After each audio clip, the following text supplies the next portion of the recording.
Takže vítam vás na druhej prednáške z adaptívneho riadenia. Dnes máme samonastavujúce sa riadenie. Minule sme si zopakovali postup výpočtu regulátora, ktorý je neadaptívny. A dneska by sme si teda povedali, čo to je samonastavujúce sa riadenie a ako ho v kontexte adaptívneho riadenia používame. Takže mali by sme dnes prebrať samonastavujúce alebo self-tuning regulátory a potom na 3 príkladoch si ukážeme príklad samonastavujúce riadenie, čiže jednak na diskrétnom deadbeate s 1 stupňom a s 2 stupňami voľnosti a potom riadenie na umiestnenie polov.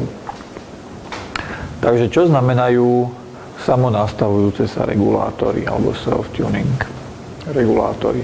Čiže samonastavujúci regulátor bude pozostávať v podstate z 2 regulačných slúčiek. Teda máme tu náš štandardný proces, na ktorý pôsobia nejaké nemerateľné a merateľné poruchy, ktorý ovplyvňujeme riadením U, odpoveda nám výstupom Y. A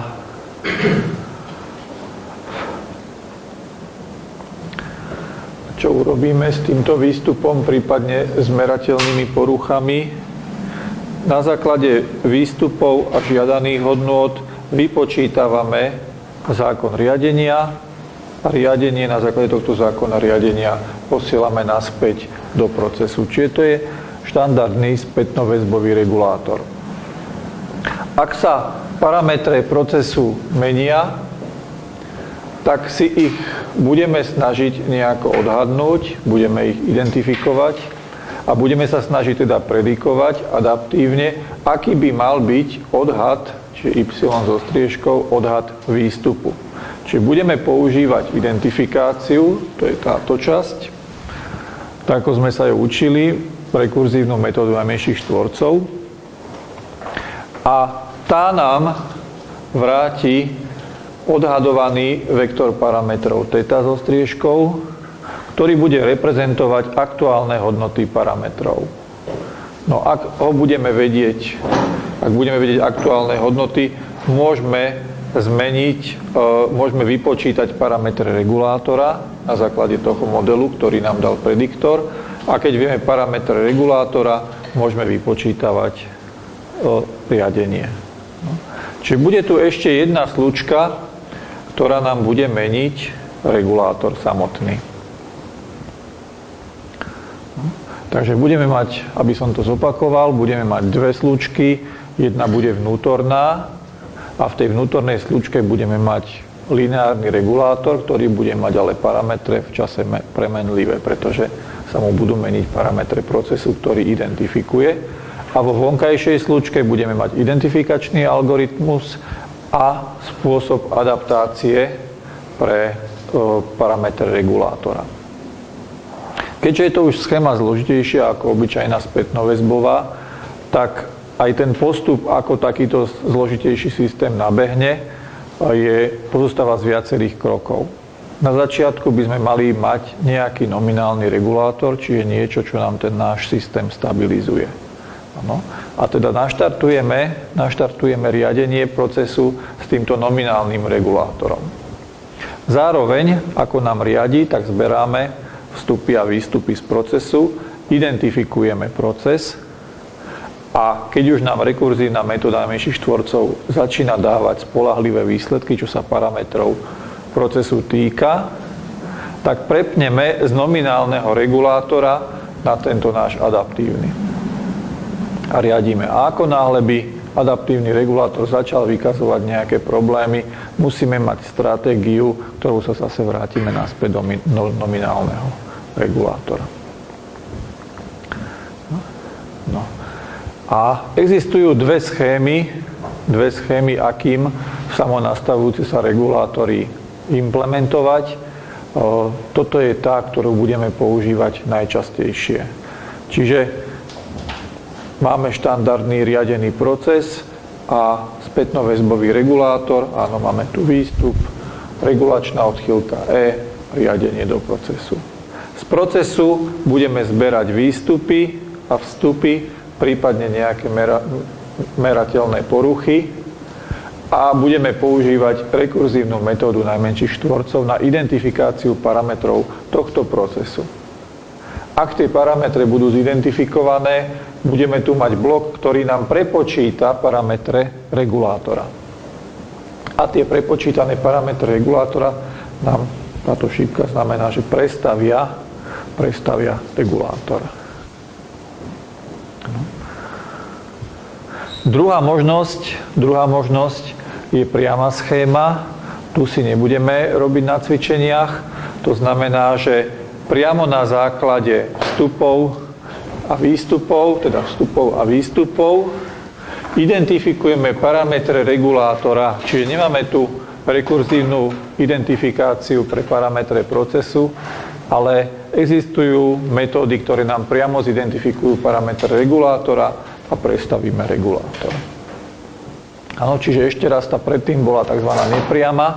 nepriama schéma, že najprv urobíme parametre procesu a z nich vypočítame parametre regulátora a tá druhá zahŕňa tie dva bloky, vlastne dáva dokopy, teda, že nepotrebujeme identifikovať parametre procesu, ale priamo identifikujeme parametre regulátora. Na to, aby nám takáto schéma adaptívneho riadenia fungovala, potrebujeme mať určité garancie a tieto garancie voláme princípom určitosti alebo certainty equivalence principle. Prečo? Pretože regulátor si myslí, že ten proces je známy a on sa pritom mení v čase. No. Takže predpokladáme, že parametre procesu θ sú známe v každej perióde vzorkovania a to najlepšie, čo o nich môžeme vedieť, je to, čo sme vypočítali v poslednej identifikácii. Čiže predpokladáme, že sú známe. Potom, keď máme známe parametre, môžeme navrhnúť zákon riadenia, pretože máme systém s konštantnými parametrami, so známymi parametrami. Takže môžeme vypočítavať riadenie. Riadenie, výstupy, prípadne merateľné poruchy sa nám používajú na aktualizáciu odhadu parametrov. No, čiže aktualizujeme θ so striežkou z času t-1 na θ so striežkou v čase t. Hoci toto riadenie U nebolo len tak hociaké riadenie, ale bolo to riadenie, ktoré záviselo na tom minulom odhade. No. Čiže aj keď to budeme takto robiť, že nám riadenie síce bude závisieť od neznámych parametrov, neznáme parametre nám zase budú závisieť od riadenia, tak tento princíp hovorí, že môžeme rozdeliť túto procedúru na takéto dve časti a napriek tomu nám bude celé adaptívne riadenie fungovať. No. Takže ak to zhrnieme, pre self-tuning, pre samonastavujúce riadenie, môžeme použiť ľubovoľný návrh regulátora a rekurzívnu metódu najmenších štvorcov. Čiže tieto dve veci dokopy nám dávajú samonastavujúce sa riadenie. Metóda najmenších štvorcov nám sa snaží minimalizovať sumu štvorcov odchýlok medzi procesom a jeho odhadom, kým návrh regulátora môže byť založený na niečom celkom inom. Môže to byť LQ kritérium, môže to byť H nekonečno norma a tak ďalej a tak ďalej. Čiže je tam určitý problém medzi dvomi účelovými funkciami identifikácie a riadenia. A ďalšia nevýhoda takéhoto adaptívneho riadenia je, že môžeme to používať len v prípade parametrov, ktoré sa menia pomaly, nie rýchlo, nie náhle, pretože adaptívne riadenie nedokáže náhle sledovať parametre, ktoré sa menia náhle v čase, ale ktoré sa nejako v čase pomaličky vyvíjajú. Takže dokážeme s ním vlastne automaticky v každom čase prestavovať regulátor, nie iba občas. Ak sú poruchy, ktoré sa menia v čase, tak dokážeme mať kvalitnejšie riadenie ako len s nominálnym regulátorom a dokážeme, ak sa parametre procesu menia, dokážeme ich detekovať, že sa zmenili.